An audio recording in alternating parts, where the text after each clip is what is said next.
OK, dans cette vidéo-là, on voit une partie super importante. En fait, on va essayer d'améliorer ou d'optimiser notre code un petit peu. Donc, qu'est-ce qu'on va voir? C'est la for loop, la première base de répétition qu'on peut faire. Je vais vous la montrer d'une seule façon, la façon la plus simple. Quand on aura vu les listes, les topos, les trucs comme ça, les tableaux, on va voir comment est-ce qu'on peut les utiliser de façon plus efficiente ou différente du moins. Mais pour l'instant, on va l'utiliser de cette façon-là pour simplifier la chose.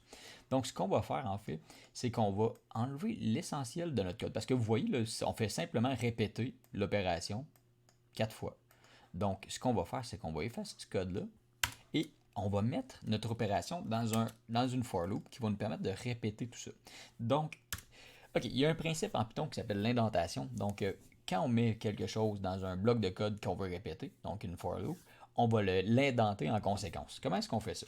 Premièrement, on va déclarer notre for loop. Donc, comment est-ce qu'on fait ça? On va écrire for et on va lui mettre une variable générique. Donc, nous, on va mettre i parce que c'est une convention, c'est souvent i qu'on utilise.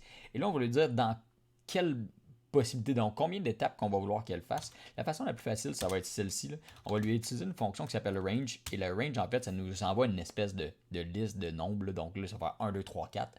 Et on va lui dire, grosso modo, tant que le i est plus petit que 4, ben tu vas continuer. Puis à chaque étape, en fait, de la boucle, le i va augmenter de 1. Donc, I1 à la base va être 1, va être 2, 3, 4.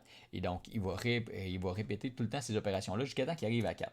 Donc, si je fais un 2 points ici, et là, il va me dire, hey, tu as un problème. Il va me dire probablement que j'ai un problème d'indentation. Ça peut-tu?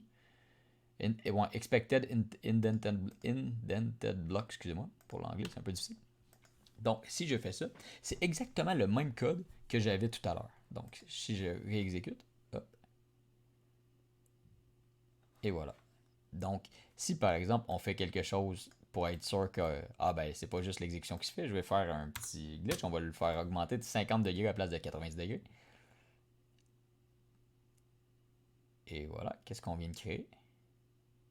Et on vient de faire 4 segments. Si on décide de faire 8 segments,